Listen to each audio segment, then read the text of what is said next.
வணக்கம் நண்பர்களே, என்னோட பெயர் அனிதா. என்னோட சொந்த ஊர் காரைக்குடி. ஊரை பற்றி நிறைய சொல்ல வேண்டியதில்லை. அடுக்கடுக்காய் அழகான வீடுகள், நேர்மையான சடங்குமுறை திருமணங்கள், அனைவரும் விரும்பும் உணவு முறைகள், அன்பான உபசரிப்புகள் என காரைக்குடியின் அடையாளங்கள் தனித்துவம் வாய்ந்தவை. இந்த ஊரில் எங்கள் அப்பா ஒரு போஸ்ட்மேன், அம்மா வீட்டை பார்த்துக்கிறாங்க.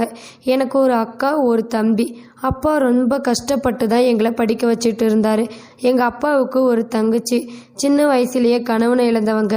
எங்கள் அப்பா நிழலில் தான் இருக்காங்க. அவங்களுக்கு ஒரே பையன், பேர் பிரேம்குமார். எங்கள் பாட்டிக்கு என்னை மட்டும்தான் ரொம்ப பிடிக்கும். எனக்கும் எங்கள் மாமாவுக்கும் கல்யாணம் பண்ணி வைக்கணும்னு அதுக்கு ரொம்ப ஆசை. எங்கள் மாமா வீட்டுக்கு வந்தாலே உன் புருஷன் வராண்டின்னு சொல்லும். எனக்கு ரொம்பவே கோபம் வரும். ஆனால் நான் பெரிய பொண்ணானதும் எங்கள் மாமா மேலே ஒரு தனி பிரியம் வளர்ந்துச்சு. மாமா வந்தால் ஓடி போய் ஒளிஞ்சுக்குவேன். ஆனால் மறைஞ்சு மறைஞ்சு பார்த்துக்கிட்டே இருப்பேன். எங்கள் பாட்டி புருஷன்னு சொல்லி சொல்லி அதுவே மனசில் பதிஞ்சு போச்சு. புதுசாக தாவணி கட்டுனா எங்கள் மாமா எதிர்க்க நடந்து வந்துட்டே இருப்பேன். எங்கள் மாமா என்கிட்ட அதிகமாக பேச மாட்டாங்க. பேசணுன்னு ஆசைப்படுவேன். மாமா வீட்டுக்கு வந்தால் நிறைய சாப்பிட வச்சு தருவேன். மாமா சாப்பிட்ட மிச்சத்தை மறைச்சி வச்சு சாப்பிடுவேன். நான் +2 முடித்ததும் எனக்கு கல்யாணம் பேச்சு ஆரம்பமாச்சு. ஒரு நாள் என் தம்பி ஓடி வந்து மாமா ஒரு பொண்ணு கூட பேசிகிட்டு இருக்கிறத பார்த்ததா சொன்னான். கோபத்தில் ஓங்கி அரைஞ்சிட்டேன். அழுதுகிட்டே இருந்தான். சமாதானப்படுத்தி விட்டேன். ஒரு நாள் நானே பார்த்துட்டேன். மனசு நொறுங்கி போச்சு. வீட்டில் யாருக்கும் தெரியாமல் மறைஞ்சு மறைஞ்சு அழுதுகிட்டே இருந்தேன். எங்கள் பாட்டியை கல்யாண பேச்சு பேச எங்கள் அப்பாவை அனுப்பி வச்சாங்க. கொஞ்ச நேரத்தில் அப்பா வந்து கல்யாண ஏற்பாடு பண்ண ஆரம்பிக்கலான்னு சொன்னார். எனக்கு ஒன்றுமே புரியலை. கல்யாணம் நல்லபடியாக முடிஞ்சு முதலிரவு அறைக்குள் போனேன். மாமா முன்னாடி போய், என்னை ஏன் கட்டிக்கிட்டீங்க? நீங்கள் விரும்பின பொண்ணை கட்டிக்க வேண்டியது தானே, எனக்கு எல்லாமே தெரியும் என்று அழ ஆரம்பித்தா. மாமா என் கையை பிடிச்சி, உண்மைதான் அனிதா, என் மனசில் இன்னொரு பொண்ணு இருந்தா எங்கள் அப்பா உன்னை கட்டிக்க சொல்லியிருந்தா மறுத்திருப்பேன். ஆனால் உங்கள் அப்பா ஒரு தாய் மாமனாக இல்லாமல் தகப்பனாக வளர்த்தவர். என் முன்னாடி நம்பிக்கையாக நின்னார். அவரை ஏமாற்ற விரும்பலை என்றதும் பதிலுக்கு, என்னை பிடிக்கலையா மாமா என்று நான் சொல்ல, பதிலுக்கு அவர், இதுவரைக்கும் உன் கூட நான் பழகுனதில்லை, இனிமேல் தான் பழகணும், நிறைய லவ் பண்ணணும், சரியா என்று சிரித்தபடியே 2 மனசும் சேரும்போது நாமும் சேரலாம், ஓகே என்றார். ஆரம்பத்தில் அவரிடம் நெருங்க தயக்கமாக இருந்தது. ஆனால் கொஞ்ச நாளில் அவர் என் காதலை புரிஞ்சுக்கிட்டாரு. என்னை இறுக்கி கட்டி பிடிச்சிக்கிட்டாரு. அவரது கண்ணீர் துளிகள் என் முதுகில் படர்வதை உணர்ந்தேன். வாழ்க்கை அருமையாக இருந்துச்சு. அந்த சமயத்தில் என் அக்கா இருந்து விட அவளது 3 பெண் குழந்தைகளையும் நாங்கள் வளர்க்க ஆரம்பித்தோம். எங்களுக்கும் 6 வயசில் ஒரு அருண்குமார்ங்கிற பையன் இருந்தான். கலகலப்பான குடும்ப வாழ்க்கை. நானும் டீச்சர் வேலைக்கு போயிட்டு இருந்தேன்.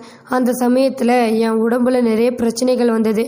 எனது இடதுபுற மார்பில் தாங்க முடியாத வலி ஏற்பட்டது. நானும் என் கணவருடன் என் தம்பி வேலை செய்யும் கோயம்புத்தூரில் உள்ள ஒரு பெரிய தனியார் மருத்துவமனையில் எல்லா டெஸ்ட்டும் எடுத்தோம். எனக்கு மார்பக புற்றுநோய் இருப்பது உறுதியானது. அதுவும் கடைசி நிலை. என் தம்பியும் கணவரும் துடிச்சு போயிட்டாங்க. 5 லட்சத்துக்கு மேலே செலவாகும் என்று இருந்தாலும் இப்போ எதுவும் உறுதியாக சொல்ல முடியாதுன்னு சொல்லிட்டாங்க. என்னை என் தம்பி கூட விட்டுட்டு என் கணவர் எல்லா வகையிலும் பணத்தை ரெடி பண்ணிட்டு வந்தார். எங்கள் 3 பேரை தவிர யாருக்கிட்டையும் சொல்லலை. எனக்கு சிகிச்சை ஆரம்பித்தது மிகப்பெரிய சோதனை அப்புறம்தான் நடந்தது. மிகவும் சக்தி வாய்ந்த மருந்துகள் சாப்பிடுவதால் என் தலைமுடி கொட்டி முகம் கருத்து விகாரமாய் மாறியது. என் முகம் எனக்கே மறக்க ஆரம்பித்தது. ஆப்ரேஷனுக்கு 2 நாள் முன்பு எனக்கு மிகவும் மன அழுத்தம் ஆரம்பமானது. தொடர்ந்து அழ ஆரம்பித்தேன். அன்னைக்கு நைட் என் மாமா என் கூட என் கையை பிடிச்சிக்கிட்டு என் பெட்டில் படுத்தார். அவரது அணைப்பில் கொஞ்சம் அமைதியானேன். அப்போது என் மாமாவிடம், மாமா, நான் உங்களுக்கு வேணாம் மாமா, தர முடியாது, என்னை ஏதாவது ஒரு அனாதை இல்லத்தில் கொண்டு போய் விட்டுருங்க என்று முடிப்பதற்குள் கதறி அழ ஆரம்பித்தேன். அவர் என்னை நெருக்கமாக அணைச்சி, உன்னை தொலைச்சிட்டு நான் எப்படி வாழ்கிறது? செக்ஸ் மட்டுமா வாழ்க்கை? உன்னை பார்த்துக்கிட்டே இருந்தால் போதும். உன்னை ரொம்ப லவ் பண்ணுறேன். உன் காதலை அனுபவிச்சுட்டே இருக்கணும் சாகுற வரைக்கும் என்று என் நெத்தியில் முத்தமிட்டார். அடுத்த நாள் என்னை ஆபரேஷன் தியேட்டருக்கு அழைத்து செல்லும் முன் எனக்கு மயக்க மருந்து கொடுத்திருந்தார்கள். மயக்கத்தின் விளிம்பில் என் மாமாவை பார்த்து, மாமா எனக்கு ரொம்ப ஆசையாக இருக்கு, ஒரு முத்தம் கொடுப்பீங்களா என்றதும் அறையில் இருந்த நர்ஸ் வெளியேற என் மாமா என் உதடோட உதடு வச்சு முத்தம் கொடுத்தப்ப அவரது கண்ணீர் என் கன்னத்தில் விழுவதை உணர முடிந்தது. இந்த முத்தத்தில் அவரது காதலை முழுமையாக உள்வாங்கினேன். அறுவை சிகிச்சை மூலம் இடதுபுற மார்பு அகற்றப்பட்டது. 6 மாத காலத்திற்கு பிறகு என் பழைய நிலைக்கு திரும்பினேன். என்னை மரணத்தில் இருந்து மீட்டு வந்தது என் மாமாதான். நல்ல கணவன் மனைவியா அன்பு மட்டும் போதும்னு நீங்கள் எல்லோரும் புரிஞ்சுக்க தான் இந்த பதிவு. இந்த வீடியோ உங்களுக்கு பிடிச்சிருந்தா கமெண்ட் பாக்ஸில் கமெண்ட் பண்ணுங்க, கூட உங்கள் ஃப்ரெண்ட்ஸுக்கு எல்லாத்துக்கும் ஷேர் பண்ணுங்கள். இது வரைக்கும் நம்ம சேனலை சப்ஸ்கிரைப் பண்ணுங்க. கீழே ஒரு பெல் சிம்பிள் இருக்கும், அதையும் கிளிக் பண்ணுங்கள். தேங்க்யூ ஃபார் வாட்சிங்.